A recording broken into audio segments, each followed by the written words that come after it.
आज बर्तन चमकाने का नया नुस्खा बनाया। हींग लगे न फिटकिरी, ये कहावत अपनाया। मतलब बिना कुछ लगाए काम हो गया।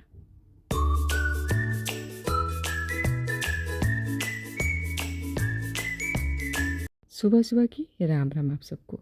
वैसे ये कहावत मेरी नहीं है, मेरी माँ जी की है। उन्हीं से मैंने सुना है। तो सबसे पहले तो भिंडी को धोया अच्छी तरह, मतलब नहलाया धुलाया, साफ़ सफाई की इनकी।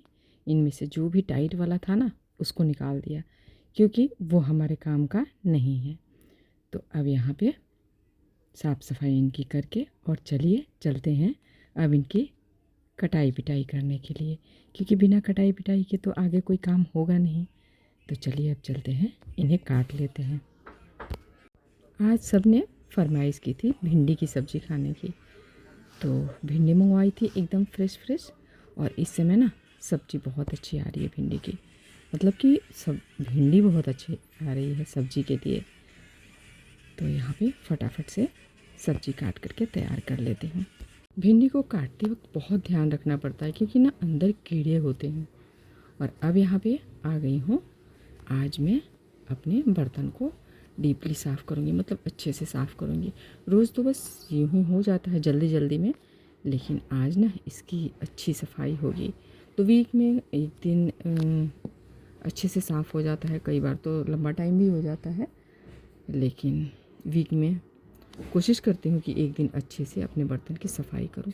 तो जो हमारे अगरबत्ती में से वो निकलता है ना, क्या बोलते हैं उसको, राख, उसी को मैंने इकट्ठा करके रखा था। और अब ले लेती हूँ नींबू का छिलका और थोड़ा सा डिश वॉश जेल डाल लिया है। और अब चलिए इसको देखते हैं क्या रिज़ल्ट आता है। तो अब इसे लगा लेते हैं अपने पूजा वाले बर्तन पे। मतलब आप पीतल का कोई भी आपके घर में बर्तन हो ना, आप उसकी सफाई कर सकते हैं। पहले तो ज़्यादातर घरों में पीतल के बर्तन ही होते थे, लेकिन अब तो आजकल स्टील या फिर फाइबर, शीशा या फिर चीनी मिट्टी के बर्तन, इस तरह की चीज़ें इस्तेमाल होती है। तो इन्हें सफाई करने में बहुत ज़्यादा परेशानी नहीं होती है और सोचना नहीं पड़ता है।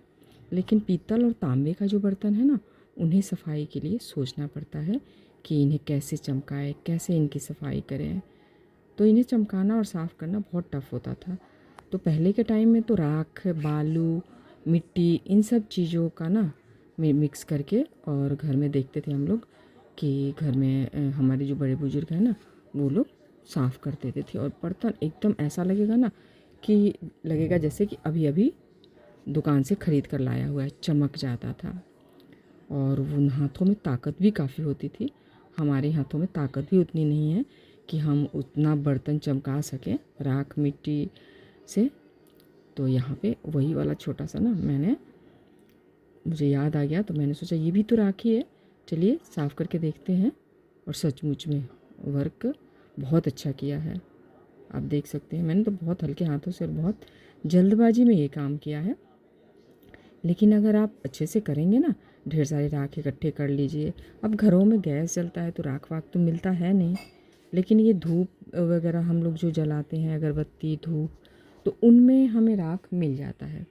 तो उसी राख से, क्योंकि 2-4 ही बर्तन है पूजा के, ज़्यादा तो है नहीं, साफ़ करके मैं आपको धो करके यहाँ पे दिखाती हूँ कि ये कितना अच्छा चमचमा गया है। वैसे जो दाग दुग है ना, उनके ऊपर तो आपको लगा के रखना पड़ेगा थोड़ा टाइम के लिए, फिर ये दाग आपके अच्छे से मिट जाएंगे। वैसे बहुत सारे नुस्खे आपको मिल जाएंगे सोशल साइट पे इन सब बर्तनों के साफ़ करने के, लेकिन ये जो है ना, ये वाला देसी, मतलब एकदम गाँव वाला जुगाड़ है, ये जुगाड़ू वाला है। और यहाँ पे सूखे कपड़े से पोंछ दिया है।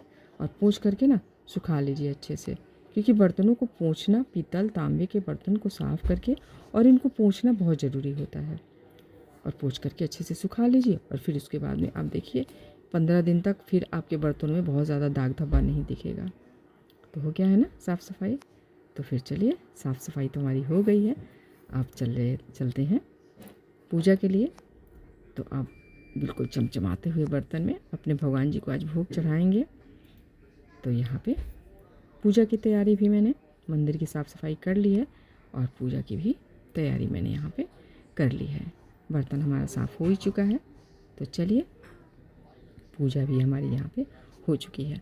और अब यहाँ पे भोजपुरी गाना बजते ही ना बुब्बू का पूरा मतलब हिलने लग जाता है सब कुछ। देखिए एकदम झूमने लग जाती है नागिन की तरह, वाह। और इनमें कब टाइम बीत जाता है पता ही नहीं चलता है। और अपने दादू के साथ में एकदम डेली रूटीन में एक्सरसाइज करती हैं, जैसे जैसे वो करते हैं ना वैसे वैसे करती हैं। मैंने कई ब्लॉग में आपको दिखाया है, अगर वो सेविंग किट लेके बैठते हैं तो सेविंग करती हैं। ये छोटे छोटे जो मोमेंट होते हैं ना बच्चों के, यादगार रह जाते हैं। और कैमरे में अब तो घर में मोबाइल है तो कैप्चर करके हम रख लेते हैं। यहाँ देखिए मोबाइल का नाम लिया और ये मोबाइल से ना देखते हैं तो ये क्या भी है ये? मतलब साथ में आपकी डायपर सेल्फी है? लेती हैं सबके। और छोटा यहाँ है कि देखिए बड़ा? अपना बड़ा? बहुत बड़ा? भार ये खुद ही संभाले बैठी हैं। अब अपना डायपर भी संभालने लग गई हैं। मतलब हमारा काम इतना हल्का करते जा रही हैं ना, हम सोच रहे हैं कि कुछ दिनों में हम क्या करेंगे। अब अगर ये बड़ी हो जाएंगी तो क्या काम रह जाएगा हमारे पास। सारा काम तो ये थुद थुद के खुद को थुद कहती हैं, थुद कर लेती हैं। तो अब चलिए बचता है हमारे पास सूट का काम, वही कर लेते हैं।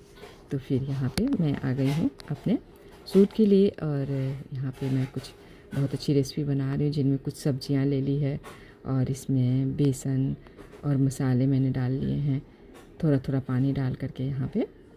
और इसका ठीक सा एक बैटर तैयार कर लेती हूँ। और ये सब रेसिपी आपको यहाँ तो अगर अच्छे से ना समझ में आए, क्योंकि यहाँ मैं बहुत ज़्यादा एक्सप्लेन नहीं करती हूँ, क्योंकि ये मेरा ब्लॉग चैनल है। तो जो मैं डेली करती हूँ पूरे दिन में वो मैं आपके साथ में शेयर कर देती हूँ, क्योंकि ये भी मेरा डेली रूटीन है। तो इसीलिए मैं ये छोटा सा आपके साथ शेयर कर देती हूँ।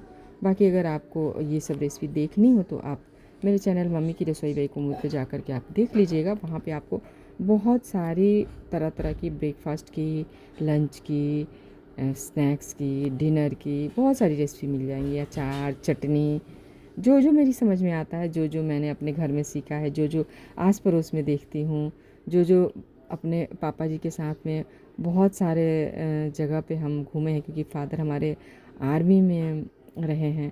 तो हर 3 साल पे ट्रांसफ़र हो जाता था। तो वहाँ अगल बगल में जहाँ भी हम रहे हैं वहाँ की अलग अलग डिशेज़ चीज़ें हम लोग सीखते रहते थे। सीखने का शौक़ था, माँ को भी बनाने का शौक़ था। माँ से भी हम कुछ सीखते थे, कुछ आस पड़ोस से सीखते थे। कुछ दे जाएंगे लोग तो हम पूछेंगे कि कैसे बनाया है आंटी आपने। तो बस यही सब चीज़ें हैं जो आपके साथ शेयर कर देती हूँ।